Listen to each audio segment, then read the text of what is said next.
Hello friends, तो कैसे हैं आप सभी लोग। तो कैसी चल रही है आपके एग्जाम्स की तैयारी। कमेंट्स में मुझे ज़रूर बताएं कि आप किस किस एग्ज़ाम के लिए प्रिपेयर कर रहे हैं।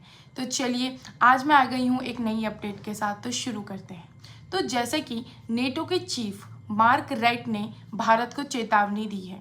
उन्होंने कहा है कि चाहे आप किसी भी देश के प्रेसिडेंट या पीएम क्यों ना हो, आप जाकर पुतिन से बात कीजिए, नहीं तो बहुत बुरा होने वाला है। तो चलिए आइए थोड़ा जानते हैं इस बारे में कि उन्होंने ऐसा क्या किया और क्यों ऐसा कहा और ऐसा क्या बुरा होने वाला है। तो नेटो का कहना है कि अगर आप दिल्ली या फिर बीजिंग में रहते हैं तो आपका बुरा वक्त शुरू होने वाला है, क्योंकि आपके यहाँ की लीडरशिप सही नहीं चल रही है। उनका कहना है कि अगर आप प्रेसिडेंट हैं चाइना के या ब्राज़ील के, या फिर आप पीएम हैं इंडिया के, तो अगर आप रशिया के साथ ट्रेड करते रहेंगे, यानी कि अगर आप उनके साथ ऑयल और गैस का एक्सचेंज करते रहेंगे, तो हम आप पर 100% सेकेंडरी सैंक्शन लगा देंगे। हम बहुत ज़्यादा इस चीज़ के ऊपर सीरियस हैं, तो आप जाकर पुतिन से बात कीजिए। अब एक तरफ तो ये कह रहे हैं कि जाकर पुतिन से बात कीजिए, लेकिन दूसरी तरफ आप देखेंगे कि ये कहा जा रहा है कि रशिया कह रहा है कि तुमसे कुछ नहीं हो पाएगा। तुम्हारे थ्रेट से ना तो कोई डरता है और ना ही उनको कोई सीरियसली लेता है। तो तुमसे जितने भी सैंक्शन लगाए जा सकते हैं तुम लगा लो, लेकिन ये धमकी हमें ना दो। अब आप देखेंगे तो नेटो पूरी तरह से ख़त्म हो रहा है, उसकी एग्जिस्टेंस पूरी तरह से ख़त्म हो रही है। अब सिर्फ एक ही चीज़ है जो इन दोनों को जोड़ती है, और वो है यूएसए। लेकिन आप देखेंगे कि जो ट्रम्प हैं उन्होंने खुद ही अपने हाथ पीछे कर लिए हैं। वो कभी कुछ कहते नज़र आते हैं, कभी कुछ कहते नज़र आते हैं। जैसे कि उन्होंने जेलेंस्की से एक बातचीत में कहा कि क्या तुम मॉस्को पे हमला कर सकते हो, लेकिन जब जेलेंस्की और उनके बीच में बहुत सी बातचीत हुई और जब अगले दिन न्यूज़ सामने आई, तो उस पर ट्रम्प का कहना है कि नहीं, तुम मॉस्को पे हमला मत करना।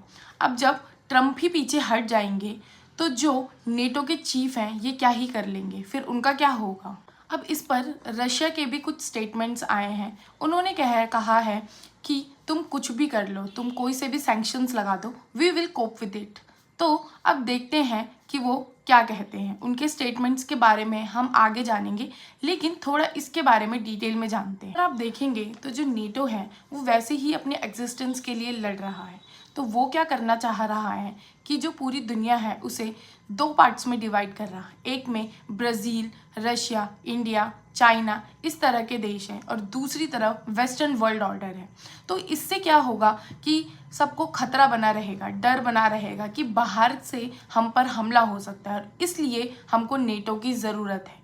वरना अगर आप देखेंगे तो 1991 के बाद हमें नेटो की ज़रूरत महसूस नहीं हुई है। नेटो के एग्जिस्टेंस तो उसी टाइम ख़त्म हो जाती, लेकिन 1991 के बाद आप देखेंगे हमें कोई भी ज़रूरत नहीं पड़ी है। और जैसे कि अब नेटो पूरी तरह से ख़त्म होता जा रहा है, तो वो बचाने के लिए, अपने आप को बचाने के लिए ये सब चीज़ें कर रहे हैं।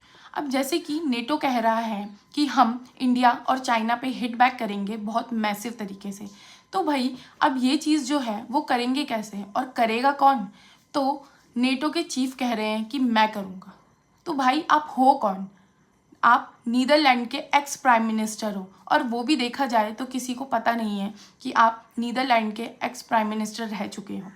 तो देखा जाए तो आप क्या करोगे, आप हो कौन, नीदर, कोई जानता ही नहीं है आपको।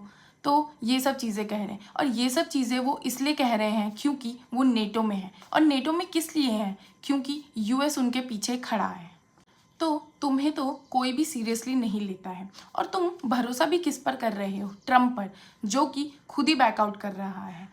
और वैसे भी देखा जाए तो ट्रम्प तो इनके डैडी हैं, इन्होंने ट्रम्प को तो खुल्लम खुल्ला अपना डैडी मान ही लिया है। तो जैसे ट्रम्प करेंगे वैसे ही तो ये करेंगे। अगर ट्रम्प बैकआउट करेंगे तो फिर इनका क्या होगा, तो इन्हें भी बैकआउट करना ही पड़ेगा। हम देखें तो थोड़ा रशिया के बारे में जानते हैं। तो जो भी रशिया में प्रेस कॉन्फ्रेंस मीटिंग्स हुई फॉरेन मिनिस्टर काउंसिल की, एससीओ की, उसमें कहा गया कि रशिया के ऊपर तो वैसे ही बहुत से सैंक्शंस लगाए गए हैं। तो अगर आप कुछ नया सैंक्शन लगाना चाहते हो तो लगा सकते हो कि हम देख लेंगे। और उनका कहना ये भी है कि ये 50 डेज़ की डेडलाइन, ये 100 डेज़ की डेडलाइन, ये सब क्या है कि ये हमें कुछ समझ नहीं आता है कि इससे आप क्या जताना चाहते हो, क्या दिखाना चाहते हो आप इससे। तो वो कह रहे हैं कि पहले भी ऐसा हो चुका है तो हम देख लेंगे, we will cope with it. तो आपको जो करना है आप कर लीजिए। तो अगर आप देखेंगे तो पूरी दुनिया में ट्रेड टॉक चल रहा है, हर तरफ टैरिफ को लेकर कुछ ना कुछ अलग अलग बातें चलती जा रही हैं। और ये सब चीज़ें जो किसने की है वो है ट्रम्प। ट्रम्प पूरी दुनिया को प्रेशराइज कर रहे हैं कि अगर तुमने ऐसा नहीं किया तो हम तुम पे ये टैरिफ लगा देंगे, इतना टैरिफ लगा देंगे। ये सब चीज़ें करके वो पूरी दुनिया पे सिर्फ प्रेशराइज डाल रहे हैं, प्रेशर कर रहे हैं उनको, और कुछ नहीं। वरना अगर आप असल में देखेंगे तो ट्रम्प को तो कोई फ़र्क ही नहीं पड़ता है, वो तो अपना आराम से बैठे हुए हैं, उनको क्या पड़ी हुई है किसी भी चीज़ की। तो चलिए आज के लिए इतना ही। अगर इससे रिलेटेड कोई भी एक नया अपडेट आता है तो मैं आपको मिलती हूँ नए अपडेट के साथ। आप अपने व्यूज़ मुझे कमेंट्स में ज़रूर बताएं।